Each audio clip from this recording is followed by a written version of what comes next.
क्या रोल है।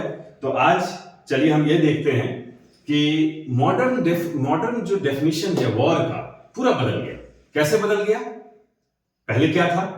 पहले था कि आपके बेस स्टेशन पे अटैक किया जाता था, आपके कम्युनिकेशन सिस्टम को मिसाइल से डैमेज किया जाता था, तो आपको एंटी बैलिस्टिक मिसाइल बनाना पड़ता था। बहुत सारी चीजें आज भी है वो, लेकिन एक नई चीज आ गई है कि एक ड्रोन आता है और पूरा आपके सिस्टम पे, कम्युनिकेशन सिस्टम पे आपके बेस को डिस्ट्रॉय कर देता है और आप इसको डिटेक्ट नहीं कर पा रहे हैं, और डिटेक्ट करते हैं तो ट्रैक नहीं कर पा रहे हैं, और ट्रैक करते हैं तो इसको किल नहीं कर पा रहे हैं। तो हमें ऐसे ड्रोन्स को डिटेक्ट भी करना है, ट्रैक भी करना है, और बहुत पहले इसे न्यूट्रलाइज करना है, यानी किल करना है। कल हमने बात की थी सॉफ्ट किल, हार्ड किल की। आज मैं देखता हूं कि मॉडर्न डेफिनेशन जो है वॉर का, जो वॉरफेयर का, इसमें सेमीकंडक्टर का क्या रोल है।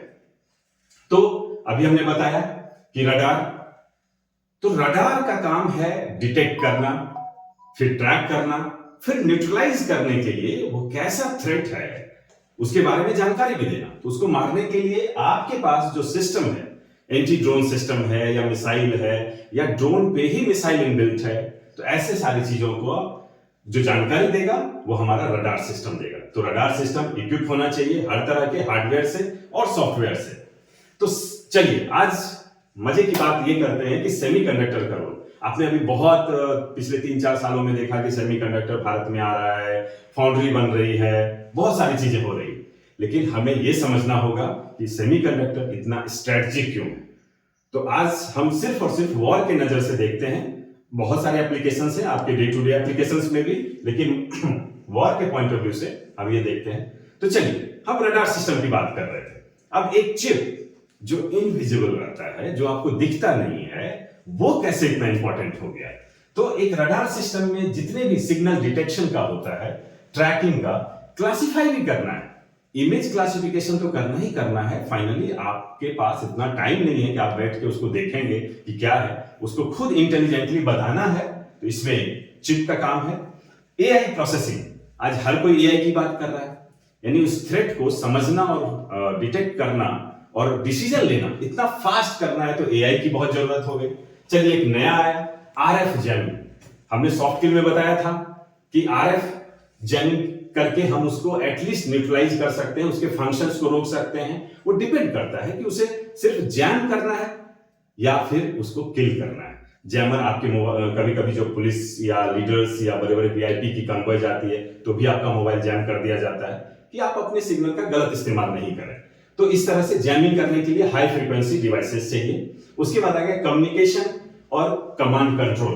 देखिए, रियल टाइम कोऑर्डिनेशन और रिस्पांस, ये सारी चीजें सेमीकंडक्टर चिप पे डिपेंड करती है। फाइनली सेंसर्स, आने वाले समय का जो है वॉर होगा वो सेंसर से रिलेटेड होगा।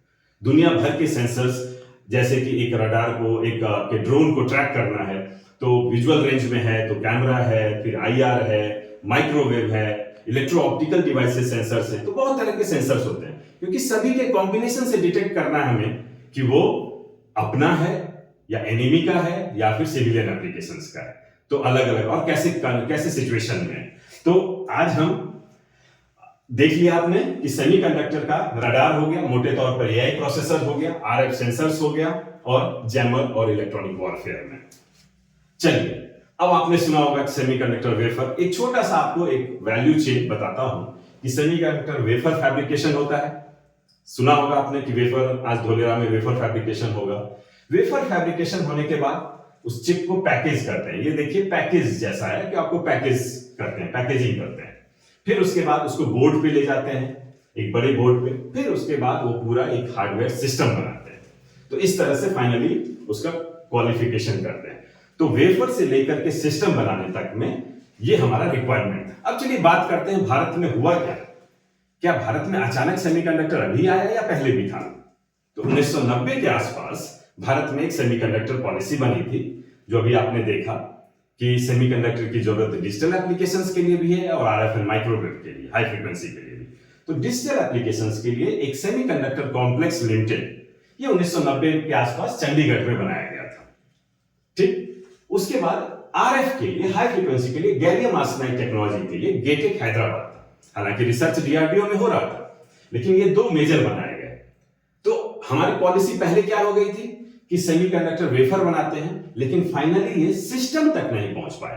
कुछ रीजन में पहुंचा, जैसे गेटेक से जो ट्रांसमीटर रिसीवर है वो सैटेलाइट में भी गया, पेट्रोसेट सैटेलाइट में भी, लेकिन एडवांस सिस्टम में हम नहीं पहुंच पाए। तो ओवरऑल आप समझिए कि फिर से क्या जरूरत पड़ी भारत को नई सेमीकंडक्टर पॉलिसी बनाने की, सेमीकंडक्टर मिशन बनाने की।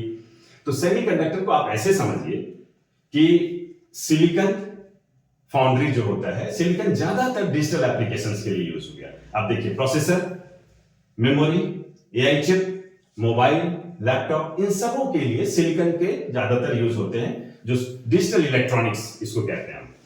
CMOS, processor, memory, high volume, cost effective, सारा कमर्शियल एप्लीकेशंस के लिए आपके मोबाइल में लगभग 50 to 70% पार्ट डिजिटल हो जाता है। चलिए अब आते हैं गैलियम आर्सेनाइड और गैलियम नाइट्राइड। ये हाई फ्रीक्वेंसी के लिए, क्योंकि आपने रडार में देखा अलग अलग फ्रीक्वेंसी पे काम करता है, तो आपको RF devices, radio frequency devices की जरूरत पड़ती है। बेस स्टेशन, आपका मोबाइल जो बेस स्टेशन से कम्युनिकेट करता है उसके लिए भी, drone, fighter aircraft, RF module, ये सभी के लिए हमें गैलियम आर्सेनाइड, गैलियम नाइट्राइड जैसे डिवाइसेस की, सेमीकंडक्टर मटेरियल की जरूरत पड़ती है। तीसरा, आप सबों को पता होगा कि आपका मोबाइल चार्जर से लेके लैपटॉप चार्जर से लेके ईवी तक, ये सभी सोलर में, इन्वर्टर से लेके सभी में हाई पावर डिवाइस की जरूरत पड़ती है। ये आता है सिलिकॉन कार्बाइड। तो मेजर रूप में आपने ये देख लिया कि तीन चीजों की जरूरत पड़ी, सिलिकॉन डिजिटल इलेक्ट्रॉनिक्स के लिए, gallium arsenide, gallium nitride RF के लिए, और silicon carbide high power devices के लिए। तो जब भी पॉलिसी बनेगी इंडियन सेमीकंडक्टर मिशन की, तो जरूर है इन तीनों बातों का ध्यान रखेंगे पहले, और कैसे ध्यान रखेंगे, और पहले की पॉलिसी और अभी की पॉलिसी में क्या अंतर हुआ है, ये चलिए थोड़ा समझते हैं। तो सबसे पहले इंडियन सेमीकंडक्टर मिशन ने फोकस किया कि हमें इन तीनों चीजों में अपने आप को आत्मनिर्भर बनाना है भारत को, और जो बहुत वैल्यू चेन है तो कहीं पे गैप नहीं होना चाहिए, क्योंकि गैप के कारण हम रुक गए। हम आपको बताएंगे पहले कि पहले के मिशन में और अभी के मिशन में सेमीकंडक्टर आज के डेट में सक्सेसफुल इतना क्यों है। तो इन्होंने क्या किया, सबसे पहले फैबनेस कंपनी भी बनाया, ओसैट कंपनी जो असेंबली एंड टेस्टिंग की कंपनी बनाई, फिर जाके वेफर फैब्रिकेशन किया, फिर आरएफ मॉड्यूल और डिवाइसेस करेंगे, मटेरियल की तरफ आएंगे, फिर पावर इलेक्ट्रॉनिक्स के लिए काम किया है। चलिए ये सभी क्यों मैटर करते हैं भारत के लिए सेमीकंडक्टर में। हालांकि इसके बहुत सारे वीडियो हो चुके हैं कि हमें बहुत सारा इंपोर्ट डिपेंडेंस है, अभी ऐसे वॉर के सिचुएशन में तो हम इंपोर्ट भी नहीं कर पाते हैं, हमें बहुत सारे रेस्ट्रिक्शंस हो जाते हैं। इंडिजिनस चिप्स बनेंगे, स्ट्रेंथिंग खास करके डिफेंस इलेक्ट्रॉनिक्स में आत्मनिर्भर होने के लिए आपको बहुत स्ट्रॉन्ग सेमीकंडक्टर पॉलिसीज बनानी पड़ेगी और एग्जीक्यूट करना पड़ेगा। चलिए एक वैल्यू चेन देख लेते हैं।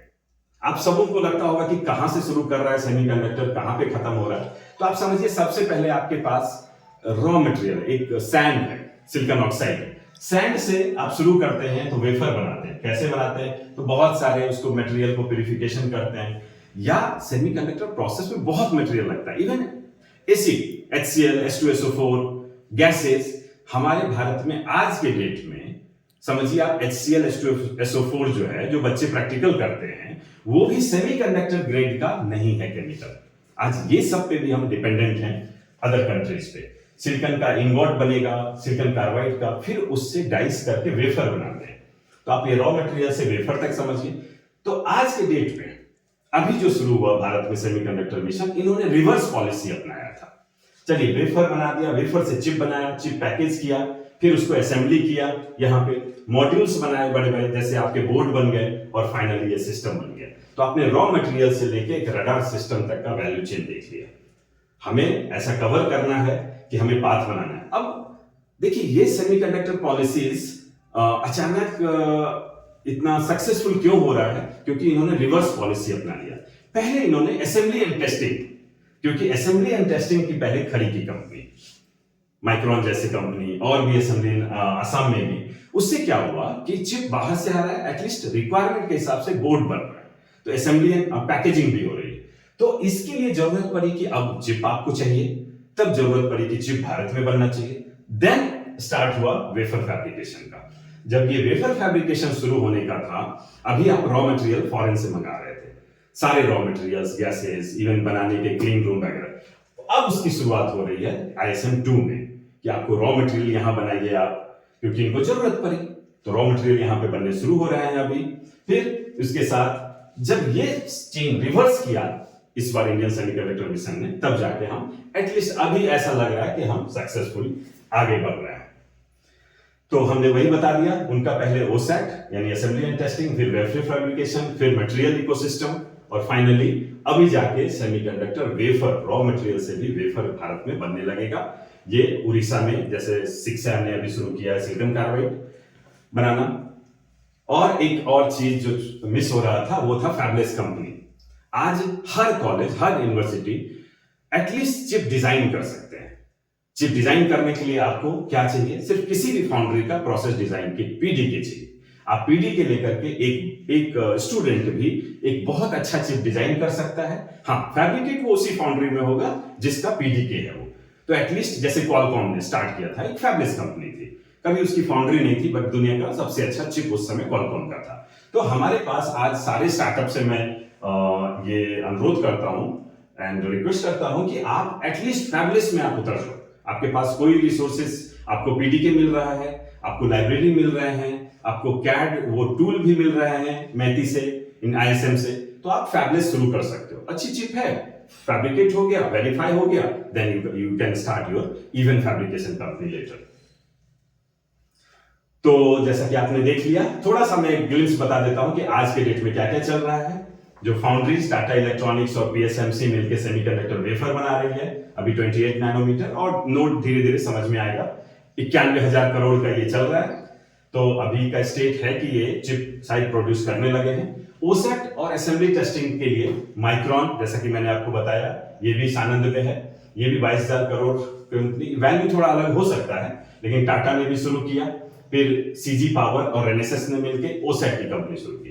केन्स है, केन्स काफी स्ट्रांग है इवैल्यूएशन में भी, सिस्टम बनाने में भी, और HCL और फॉक्सकॉन मिलकर भी अभी शुरू कर रहे हैं जबर यूपी में। और तीसरा आ गया पावर और पावर डिवाइसेस के लिए, ये आपको सिलिकॉन कार्बाइड बेस्ड ये भुवनेश्वर में लग रही है। ओवरऑल आपने ये देखा कि सेमीकंडक्टर जो है इनविजिबल है इस मॉडर्न वॉरफेयर में, और ये सेमीकंडक्टर हम भारत में कैसे उसको आगे ले जा रहे हैं। सेमीकंडक्टर का रोल आपने देखा, सेमीकंडक्टर, इंडियन सेमीकंडक्टर मिशन कैसे अपनी इस पॉलिसी को एग्जीक्यूट करने में लगी हुई है, और फाइनली अभी का क्या सिचुएशन। तो आज के लिए इतना रखते हैं, फिर डिटेल टेक्निकल के लिए किसी एक पर्टिकुलर एरिया में आगे जाने के लिए हम टेक्नोलॉजी साइंटिस्ट की तरह बात करेंगे नेक्स्ट वीडियो में कभी। Thank you.